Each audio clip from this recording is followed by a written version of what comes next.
रामकृष्ण हरी रामकृष्ण हरी रामकृष्ण हरी रामकृष्ण हरी रामकृष्ण हरी रामकृष्ण हरी रामकृष्ण हरी रामकृष्ण हरी रामकृष्ण हरी रामकृष्ण हरी रामकृष्ण हरी रामकृष्ण हरी। देवा, अरे काय घडलं? माझ्या श्रीरंगाचा काय दोष होता याचं उत्तर मला अजून बी मिळालेलं नाही। जो काही दोष होता तो माझा होता हे मला ठाव आहे, पर त्याची शिक्षा माझ्या श्रीरंगाला भोगायला लागली आणि माझी संती अजून बी भोगतीया। संतीची अवस्था मला भगवत नाही देवा। आज पतूर कित्येक वर्ष सोमवारची तुझी पूजा माझ्याकडनं कधी चुकली नाही। देवादी देवा, महादेवा, पर आज परिस्थिती अशी निर्माण झाली की मी नाही तुझी पूजा करू शकत। मला क्षमा करा देवा। तुझ्या भक्तीत भान हरपून जाण्याचं माझ्या मनात निर्माण झालेलं भय नाहीसं करा आणि संतीला सत्य स्वीकारण्याचं बळ दे। सारं असह्य झालंय देवा, असह्य झालंय।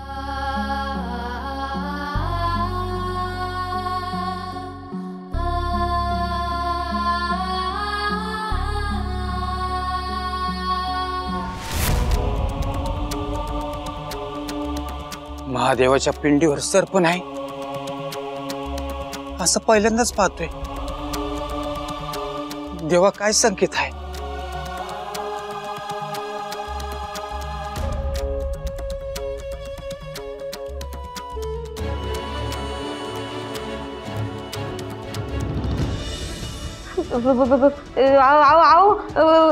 तो साप आपल्याकडेच येतोय। सर्पदेवा, आम्ही तुमच्या ग्रामात लई मोठा उत्सव साजरा करू, पण आम्हाला दंश करू नका। होय, हा होता समजा घ्या, हे घ्या समजा घ्या, पण आम्हाला काही बी करू नका। होय होय।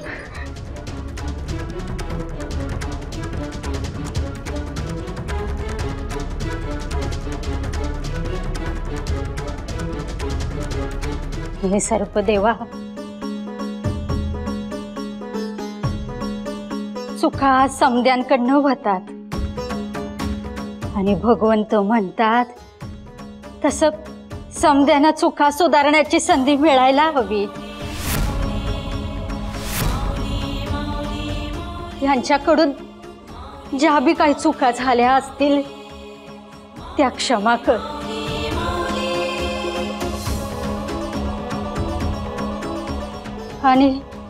आणि जिथून आलास तिथं माघारी जा।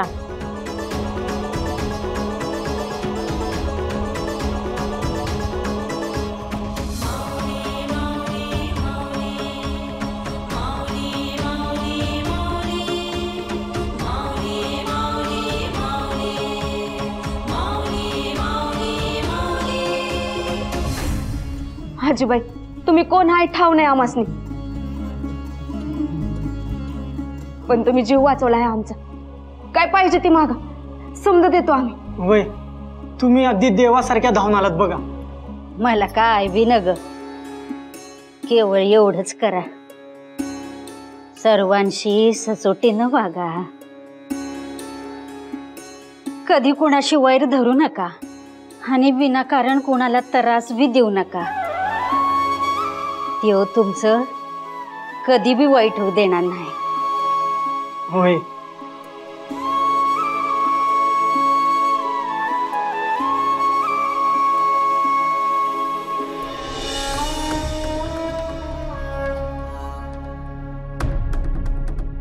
देवा, या सृष्टीचा करता करविता तुम्ही आहात। कोणत्याही घटनेमाग तुमच्या इच्छेचं कारण कळण्या इतपत मी मोठा नाही। एकच विनंती आहे तुझ्यापाशी, माझ्या श्रीरंगाला मात्र जप। बाकी तूच तारणहार आहे या सगळ्या सृष्टीचा।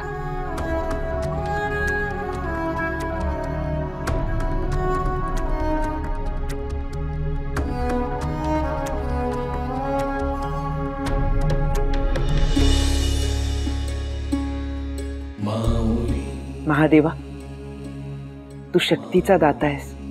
संकट समयी तू तुझ्या भक्तांचा हात सोडत नाहीस हे मला ठाऊक आहे. तेव्हा या कठीण परिस्थितीत तू गुरुबा काकांच्या कुटुंबासवे राहा. त्यांचं कल्याण होऊ दे. तुझ्या योजनेमागचा उद्देश जरी आम्ही जाणत नसलो तरी तुझ्या भक्तांचा तुझ्यावर पूर्ण विश्वास आहे. म्हणून तर सुखाच्या आणि दुःखाच्या प्रसंगी आम्ही तुलाच आळवतो.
अरे कोणाचं आहे लेकरू? आणि त्याला असं कोण ठेवून गेलं इथं?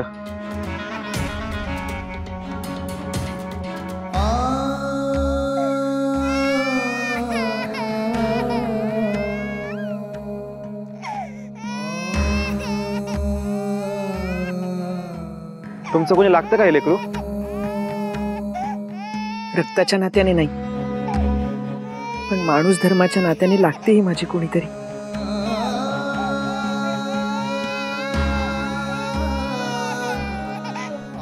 किती गोड हे लेकरू. हिचे डोळे म्हणजे जणू दवबिंदूंचे थेंबच.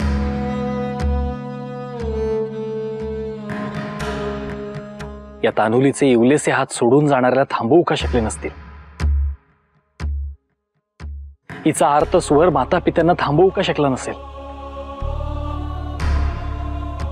कोण असतील हिचे माता पिता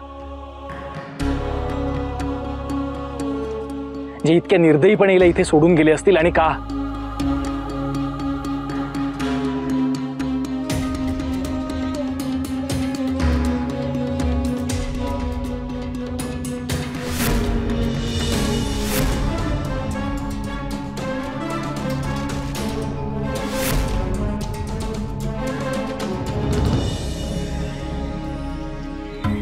कोण असेल इतकी गोड कन्या?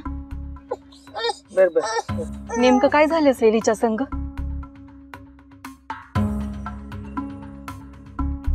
मला तर वेगळी शंका वाटायला लागली. कोणती? हिला कोणी पळवून नेत असेल आणि आपण येताना बघून तो लांब पळून गेला असेल तर? असं असेल तर ह्या पोरीचा जीव संकटात आहे. तुम्ही बिना सुतावरून स्वर्ग काढता बघा. अगं, कुठलाही अनुमान हा संपूर्ण माहितीच्या आधारावरच लावायला हवा. आणि माहिती मिळवण्यासाठी आधी यत्न करायला हवा. माई, या बाळाला तुम्ही पाहिलंय का? काय आठवण बघा. अहो, ग्रामातल्याच एखाद्याची कन्या असेल. तसं वाटत तर नाही, कारण गेले काही मास ग्रामात नवीन लेकरू जन्मालाच आलं नाही. कोणाची असेल मग ही पोर? हिला कोणी पळून तर नेत नसेल ना? शक्यता आहे. कशावरून? कारण गेले काही मास ग्रामात पोर पळवणारी टोळी फिरायला लागली आहे. त्यांच्यापैकीच कोणीतरी आणली असेल आणि ग्रामात सोडून गेले असतील. विठुराया, या बाळाचं नेमकं प्राक्तन काय आहे? कळेल.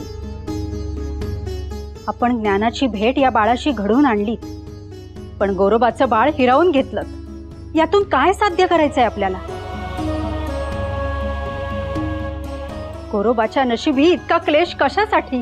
वेदना हाच निर्मिती आणि जननाचा स्रोत आहे. देवकीलाही तिच्या पुत्रांच्या जन्माआधी वेदना चुकली नव्हती. पण इथे तर पोटच्या पोराच्या मृत्यूची वेदना सोसतायत गोरोबा. त्यालाही कारण आहे. रुक्मिणी या सृष्टीत कुठलाही जीव एका विशिष्ट हेतूशिवाय जन्माला येत नाही आणि हेतू साध्य झाल्यावर थांबतही नाही. अहो, जाणारा सुटतो पण मागे राहणारा अडकून राहतो. गोरोबा आणि संती जीवाचे हाल करून घेत आहेत. त्यांनी अन्नाचा एक कणही खाल्ला नाही. काय झालं? शेवटी आईचंच काळीच तुझं. तू त्यांना उपाशी राहू देशील का?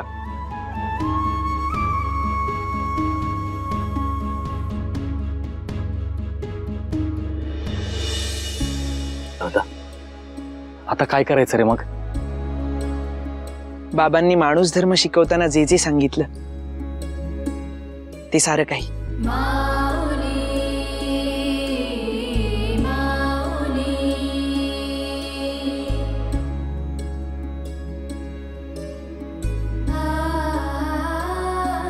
चला.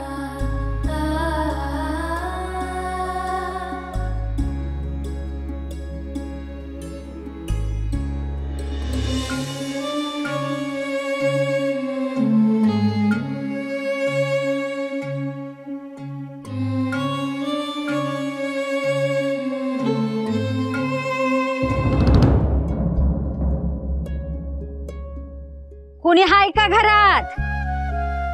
आजीबाई, काय हवंय आपल्याला? मला काय ना ग, मी आधी आई आली आहे. अरे, मी इथं जवळच्या चारण्यात राहते. घरात कुणी बी नाही. आज माझा उपवास आहे र. आणि जोवर 2 जीवासनी खाऊ घालत नाही तोवर माझा उपवास सुटायचा नाही. आणि या ग्रामी आल्या आणि तुमचंच पहिलं घर लागलं. तवा खाऊन घ्या. आव पर आम्ही. अरे प्रसाद आहे यो, नाही म्हणू नका.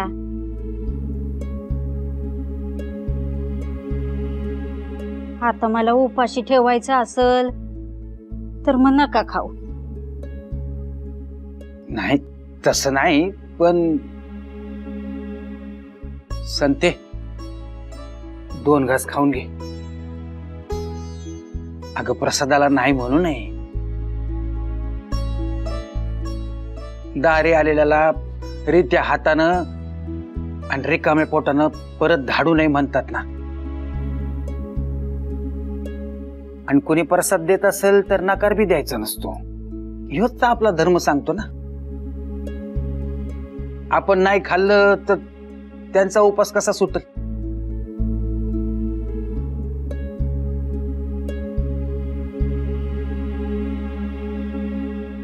आता तुम्हाला नाही खायचं तर राहिलं. असं बी उपास घडत असतात. निरंकारच राहते मी. थांबा आजी, तुम्ही उपाशी राहिला तर आम्हाला मी वाईट वाटत राहील.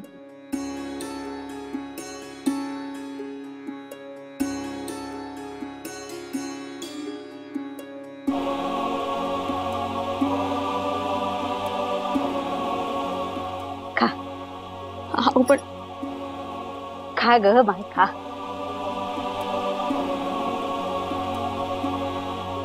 अरे लेकरा, तू बी खा रे. लेकरासारखाच आहे माझ्या.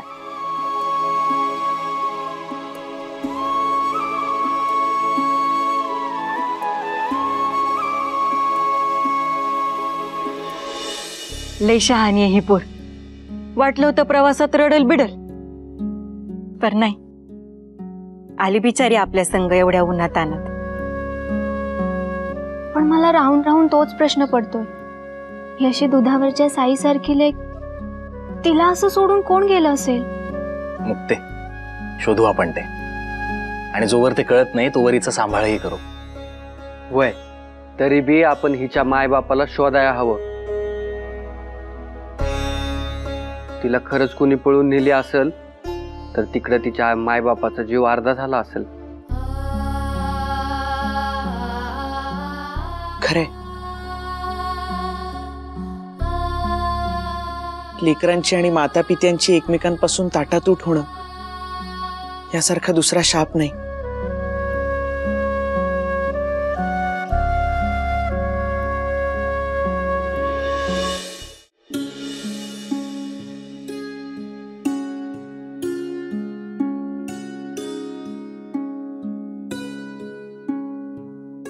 आवाज जेवून घ्या.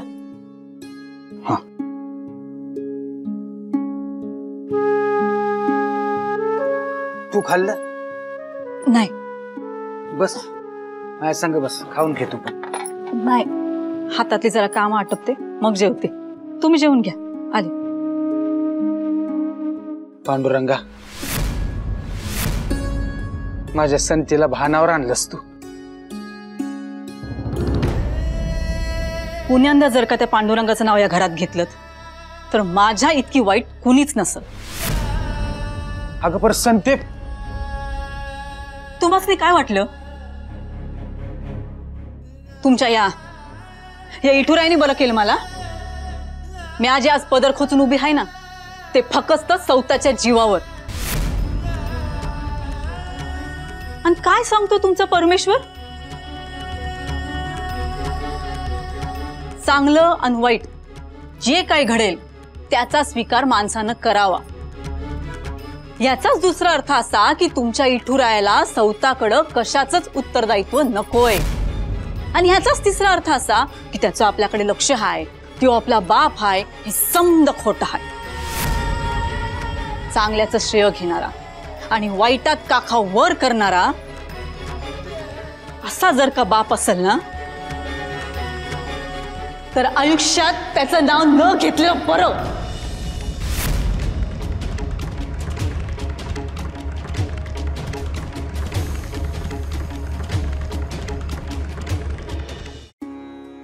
नाही,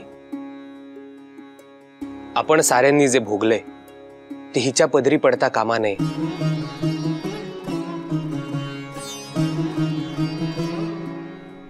आपण शोधू हिच्या माता पित्यांना. आणि तो पतूर मी हिला तळ हाताच्या फोडावानी जपत.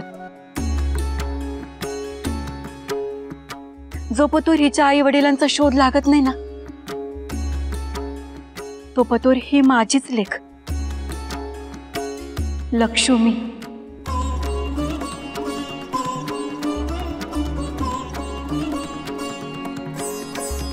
लक्ष्मी किती छान नाव आहे. घरादाराला समृद्ध करणारी, सुबकता आणणारी लक्ष्मी. लक्ष्मीबाई, प्रवास करून दमला असेल ना व?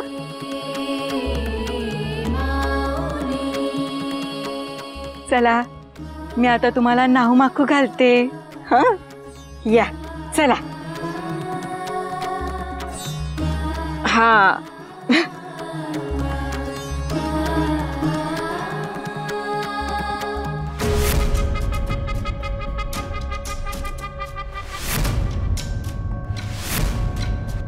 तहानलेल्याला औचित पाणी मिळालं की असं होतंय बघा.